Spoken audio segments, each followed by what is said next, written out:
Seguimos adiante aqui, eu vou retornar com o nosso David Tasso, que segue no local da colisão, do acidente trágico, trazendo mais atualizações. David, vai que é sua, por favor. Informações preliminares dessa Pois é, Marinho, a gente segue aqui acompanhando, né, o local do acidente e algumas coisas chamam a atenção. Eu vi as análises do Diogo da Luz, né, trazendo sobre o que de fato pode ter acontecido, mas algumas informações elas são importantes, como por exemplo, o céu, diferente de outros dias que a gente acompanhou aqui na capital paulista, para quem não é de São Paulo, choveu intensamente até mesmo ontem à noite, mas hoje o céu está completamente azul, só com algumas nuvens. E esse acidente foi por volta das 7h20 da manhã. Nesse mesmo horário também não havia nuvens, então o céu era propício para voo, né? Não há nebulosidade nenhuma, algo que possa ter atrapalhado de fato o piloto. Claro que as causas ainda vão ser investigadas, né? Estão sendo nesse momento investigadas pelo CENIPA. E no entorno aqui dessa avenida, importante avenida da região oeste, na Barra Funda, em São Paulo, tem um conjunto de prédios comerciais. Eu até conversei com algumas pessoas que ficaram bastante assustadas com toda a fumaça após a explosão, né, com o barulho também provocado pela explosão. Algumas pessoas até enviaram vídeos para mim, a gente está exibindo aí ao longo da programação, para outros repórteres da Jovem Pan, né, que acompanham. A Camille Yunes está aqui apurando também as informações, vai trazer mais detalhes ao longo da nossa programação também. Mas tem muitos prédios na região. E com isso havia preocupação de que pudesse atingir alguns desses prédios. Ou a habilidade do piloto, ou até mesmo por uma questão de sorte, ele caiu nessa avenida, apenas atingindo então um motociclista, mas ele foi socorrido e a informação que a gente tem é que ele está bem. Uma senhora também que estava no ônibus, que é o quadro mais preocupante, mas ela saiu daqui conversando e infelizmente as duas pessoas que morreram. Mas diante de uma tragédia dessa toda, ela poderia ter proporções ainda maiores. Para quem está nos acompanhando, percebe que é uma avenida extensa, tem o ponto de ônibus ali, logo atrás do ônibus que acabou sendo queimado pela explosão. São 4 faixas, contando com a exclusiva de ônibus. Então é uma avenida que é um importante acesso na região oeste da capital paulista, mas chama bastante atenção até nos bastidores, né? As pessoas aqui que estavam passando dizem que realmente assim não tem explicação de fato para que esse avião tenha caído, porque como a gente viu naquele acidente de Ubatuba, que a gente trouxe a informação, o céu estava bastante nebuloso, havia pouca visibilidade em relação à pista, bem diferente do cenário aqui na capital paulista nesta sexta-feira.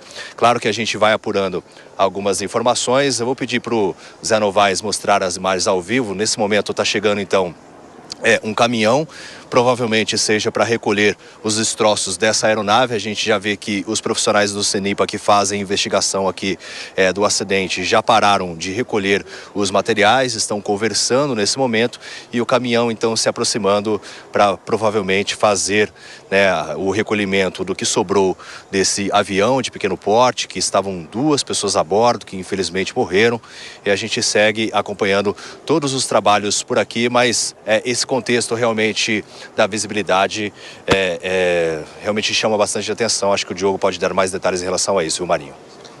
Não, sem dúvida alguma. A gente agradece também o nosso David Tasso, mas eu queria já com a nossa Aninha aqui também, porque enquanto a gente estava ouvindo o David, eu acho que a palavra aqui, só para a gente realmente contextualizar, pessoal, o que estava em curso aqui. Eles descreveram até como um milagre, realmente pelas imediações ali serem repletas de prédios com altíssima circulação, o Fórum Trabalhista, o Fórum Criminal, tem a Federação Paulista de Futebol, que é ali também relativamente perto. Imagina só se fosse no momento mais, realmente mais movimentado, a tragédia mais desastrosa que poderia ter se verificado na prática. No momento, agora sim, que estamos de volta para você também que está nos acompanhando pela rede Jovem Pan de rádio. Morning Show a todo vapor aqui, trazendo as atualizações de mais uma tragédia. 2 vítimas diretamente da Barra Funda, zona oeste de São Paulo. Local super movimentado, só que, ainda bem, menos movimentado do que a média no momento da colisão, do impacto. E eu queria ouvir a nossa Ana Beatriz Richa aqui com mais informações. Marinho, realmente um milagre, embora, óbvio, 2 pessoas tenham perdido a vida, um deles, um advogado, me solidarizo com a família, tá deixando filha, tá deixando esposa, sempre algo muito triste. Mas, e eu morei em Higienópolis por muito tempo da minha vida, então eu tenho uma certa familiaridade com aquela região da Barra Funda. Lá é uma via extremamente movimentada. O avião se deu aí por volta das 7, o acidente se deu por volta das 7 e pouco da manhã, já deveria ter um fluxo de pessoas. E me chama muito a atenção a questão do Fórum Trabalhista, que fica ali ao lado e é sempre extremamente lotado. Então, sob essa perspectiva, óbvio, a gente tenta de alguma forma amenizar uma situação que é terrível e isso não tenho o que falar, mas tinha um potencial lesivo, um potencial de machucar muito mais gente. E aí, a gente estava até conversando isso aqui com a produção antes do programa entrar no ar, causa um questionamento se o Campo de Marte deveria operar numa região tão movimentada quanto essa. Porque exatamente, sai e chegam muitos aviões nessa região, que é também uma questão que a gente já viu ser suscitada com relação ao aeroporto de Congonhas, porque também tem um fluxo muito intenso de pessoas ao redor. Lembrando que foi naquele, enfim, aquele acidente grotesco no próprio da TAM, né? Acidente da TAM em Congonhas, que havia sido, antes do acidente da Voipes, o último acidente da aviação civil comercial no Brasil, certo? Então, realmente, na medida que a gente vai aqui buscando mais informações para realmente trazer o retrato mais preciso possível, realmente a Aninha foi muito feliz aqui em provocar essa reflexão. Fica essa pergunta, né? Será que esse acidente, inclusive, levanta a questão sobre a segurança no Campo de Marte? Vale a pena a gente lembrar que foi em 2020, um avião de pequeno porte caiu na Avenida Braz Leme, né? Momentos antes do pouso. O piloto Paulo Magalhães, à época, lamentavelmente veio a óbito também.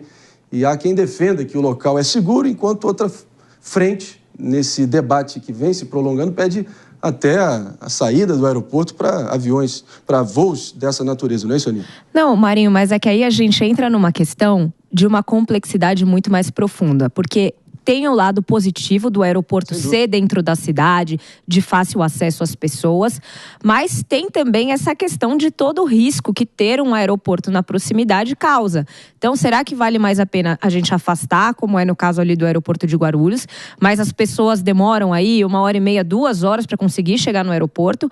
Ou será que tem alguma outra forma da gente tentar trazer uma maior segurança, uma maior fiscalização para as pessoas que trabalham e que vivem ao redor desses aeroportos que estão localizados dentro da região metropolitana?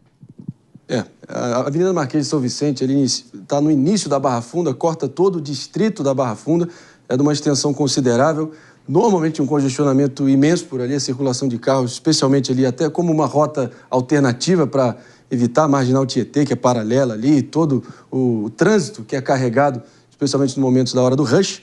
Pepe, contextualiza um pouco aí também, a partir do seu conhecimento da área também, e talvez, de novo, fazendo um esforço aqui para tentar olhar o copo meio cheio diante de uma tragédia que a gente nunca pode esquecer, ceifou a vida de 2 pessoas. Esse ponto que a Aninha colocou aqui, se o aeroporto fazia sentido ser mais afastado da cidade do que em centros movimentados, né, é uma questão que sempre se coloca quando tem grandes acidentes, né? Foi colocado isso exatamente em relação a Congonhas, né? Mas na época, em relação a Congonhas, a discussão ficava muito mais por conta da pista, né, que era um pouco curta para aviões de grande porte, né? Não teria nenhum tipo de pista de escape como tem no aeroporto de Guarulhos, né? Em relação ao Campo de Marte, é bom lembrar que os aviões que pousam lá, né, são aviões menores, né, de pequeno porte. E tem um ponto também importante, Marinho. Infelizmente, né, quando ocorre um acidente desse, que o avião cai, né, ele não necessariamente cai perto da área de influência do aeroporto. Até que do Campo de Marte até a área que caiu, né, é relativamente longe, não é perto também, né? Então, não sei até que ponto daria mais segurança pensar em afastar o aeroporto para acidentes que, infelizmente, são causalidade, né? Não acontecem a todo momento. Aí tem um ponto que eu queria colocar, eu até queria perguntar para o Diogo também, né, que eu acho que é um ponto importante. Queria saber um pouquinho mais dessa King Air, né? Eu estava aqui buscando algumas informações sobre a King Air. King Air foi a mesma aeronave, por exemplo, que a Marília Mendonça sofreu um acidente aéreo, né? Mas, ao mesmo tempo, é bom lembrar que é uma das poucas aeronaves que a presidência dos Estados Unidos pode, em caso de emergência, usar, né? Mostrando claramente que há um critério de segurança e de confiabilidade nessa aeronave, né? Até porque é uma aeronave, o Diogo colocou, né, que trabalha muito com a questão da duplicidade, né, da redundância. Tem redundância, tem 2 motores, um falha, tem outro, tem redundância hidráulica, tem redundância elétrica, mas eu queria que o Diogo explicasse um pouquinho para a gente a confiabilidade dessa aeronave, né? Lembrando, pessoal, a fabricação da aeronave envolvida na colisão, na tragédia de hoje, fabricada em 81, né, Diogo? Se você puder situar também essa questão de quase mais de 40 anos nessa altura do campeonato. Exato, fabricada em 81 e, como eu disse, fabricada e muito cobiçada. Não é pelo fato de ter 44 anos que as pessoas não a queiram mais. Essa aeronave foi importada faz pouco tempo dos Estados Unidos para cá, não sabemos o valor, mas dificilmente pagaram menos de $400 mil, 2 milhões e meio, 3 milhões de reais por esse avião de 44 anos. Por quê? Ele é o mesmo modelo daquele que estava a Marília Mendonça, o mesmo modelo que estava a Teori Zavascki. Pequenas diferenças, não exatamente o mesmo, mas é muito parecido um com o outro. Os detalhes são quase que sem importância, não tem sentido a gente colocar aqui. É um avião muito procurado, como você disse, o King Air é um dos poucos aviões que o presidente dos Estados Unidos pode voar, se ele tiver que fazer voo no avião numa distância menor. Não voa, porque hoje em dia os helicópteros atendem nessas distâncias quando o jato não atende. A gente está projetando... É muito procurado por agricultores, por produtores rurais, por empresários do interior, pela sua robustez e segurança. Mas acidentes acontecem. E sobre o Campo de Marte, Aninha, eu queria trazer o seguinte: contra fatos, não há argumentos. O Campo de Marte é o mais antigo de São Paulo, vai fazer 100 anos daqui a 5 ou 6. Se não me falha a memória, em todo esse tempo, 7 pessoas que estavam em solo perderam a vida. Aqueles que perderam a vida em voo, tanto faz se o aeroporto estivesse na cidade ou longe da cidade, porque foi o caso do avião se chocando, né? 7 pessoas em 100 anos, a gente quer que seja 0, sem dúvida. Mas quantas foram atropeladas nessa região nos últimos 100 anos? Quantas sofreram uma série de acidentes de moto, de carro, de tudo?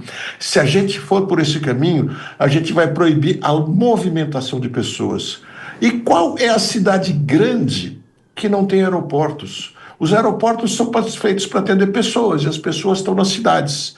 A gente fez essa experiência muitas vezes, leva o aeroporto para longe, leva para Viracopos. Quando você vai ver, toda a cidade está se amontoando em torno de Viracopos. Levamos para Guarulhos mais recentemente, e o adensamento em torno de Guarulhos é tão grande, se não maior, do que na região do Campo de Marte hoje.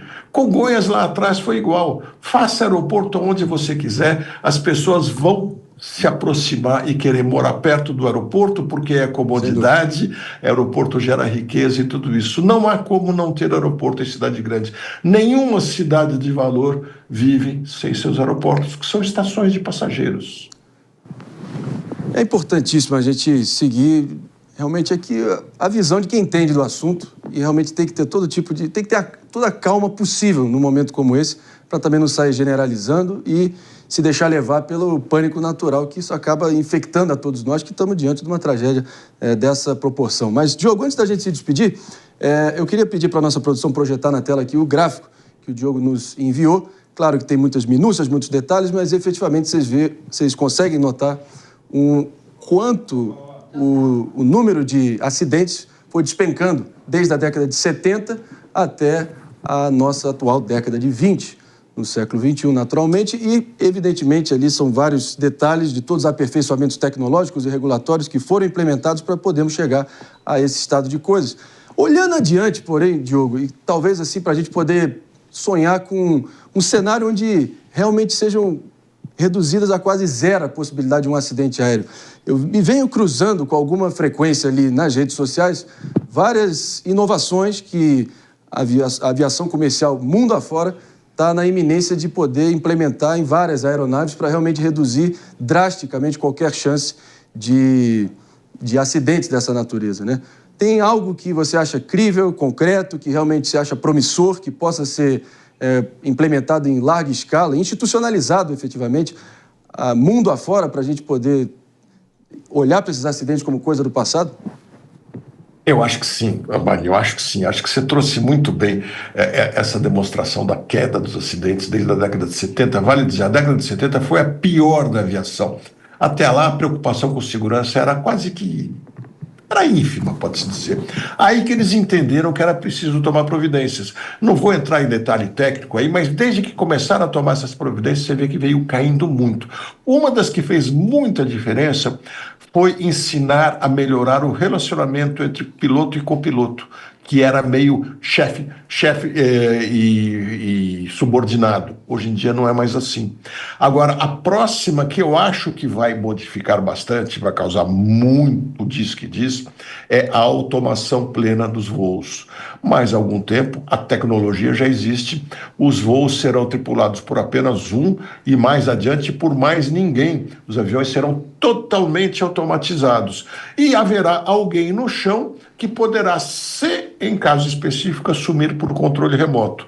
Porque aí todos eles estarão integrados numa condição onde a falha humana ficará muito mitigada. Eu acho que essa será uma das formas de reduzir ainda mais o acidente. Embora hoje, eu sei que muitos pilotos que me ouvem podem ficar bravos comigo, mas é a tendência até no automóvel. Hoje, o piloto, o comandante, ainda é fundamental no avião, mas com o tempo o comandante poderá estar no solo comandando não um, mas 2, 3 ou 4 aviões ao mesmo tempo.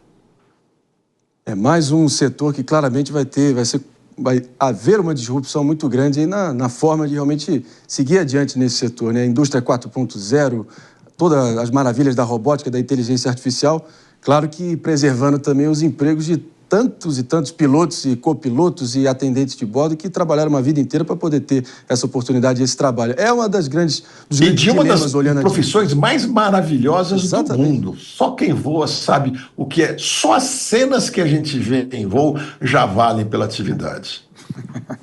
É isso aí, Diogão. Obrigado demais pela presença. A gente espera que você possa vir estar aqui conosco presencialmente, sempre desfilando todo o seu conhecimento. A gente espera aqui com temas mais variados e não sempre com alguma tragédia aérea envolvida, apesar de ninguém melhor do que você para nos informar nesse sentido. Obrigado.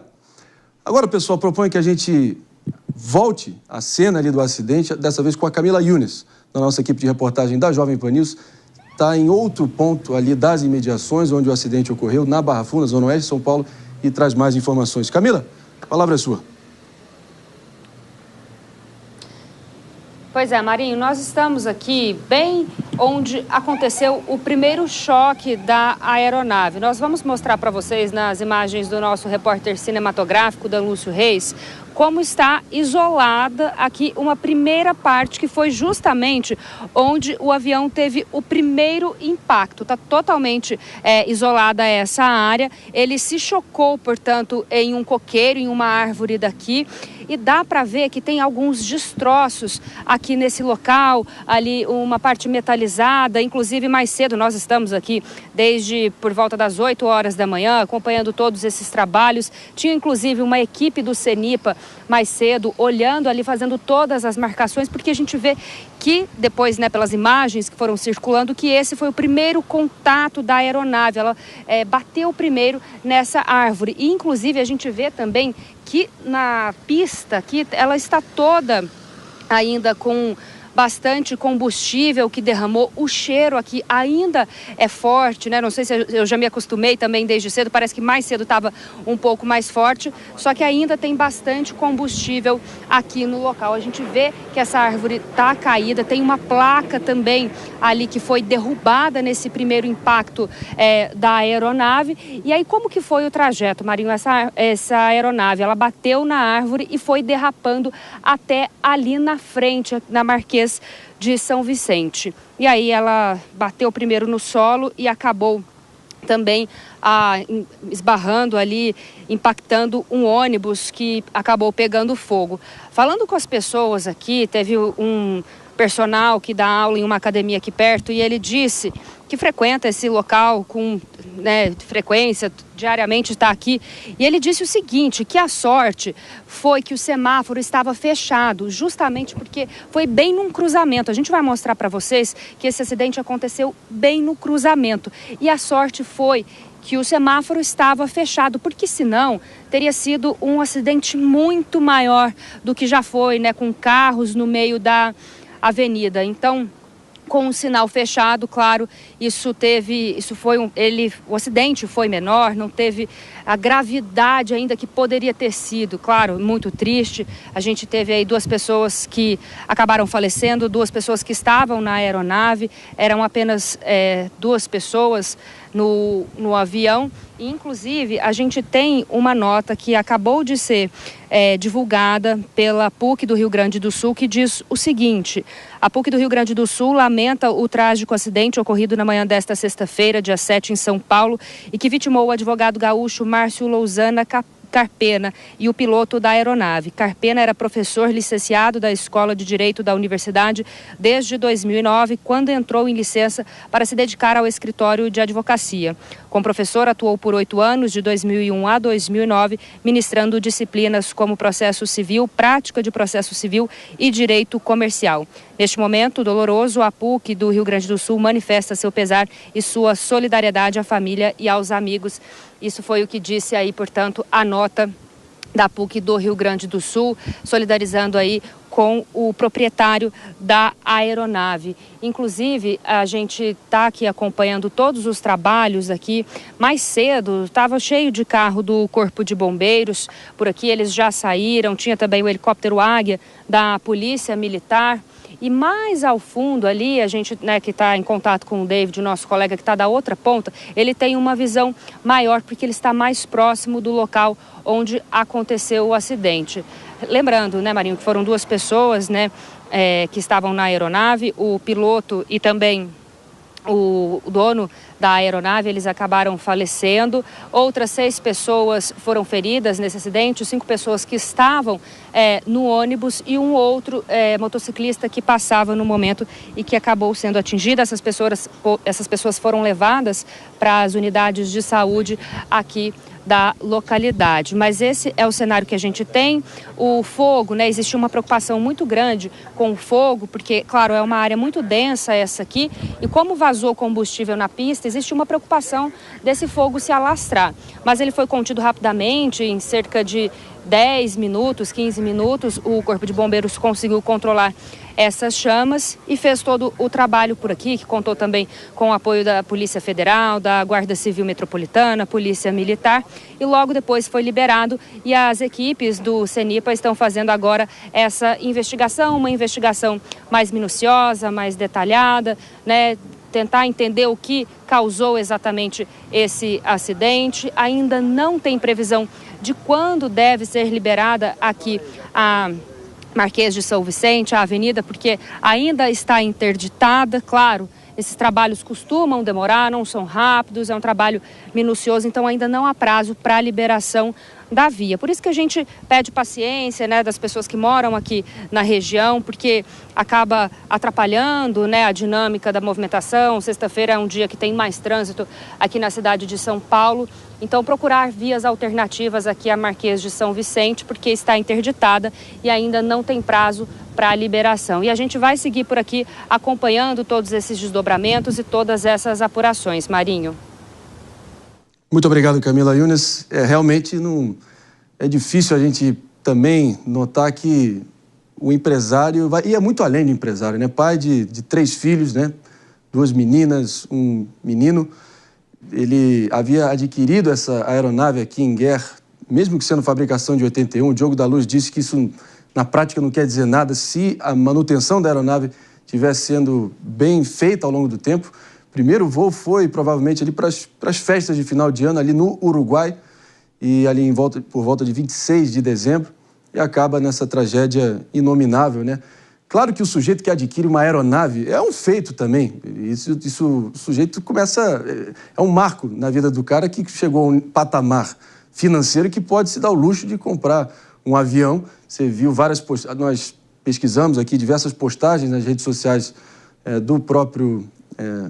da própria vítima desse acidente, a mãe dele, a mulher dele, enfim, comemorando esse feito. E não dá para ter qualquer outra reação a não ser mandar um abraço apertado para essa família que certamente vai ter que passar um bom tempo lidando com a repercussão desse acidente. 10 horas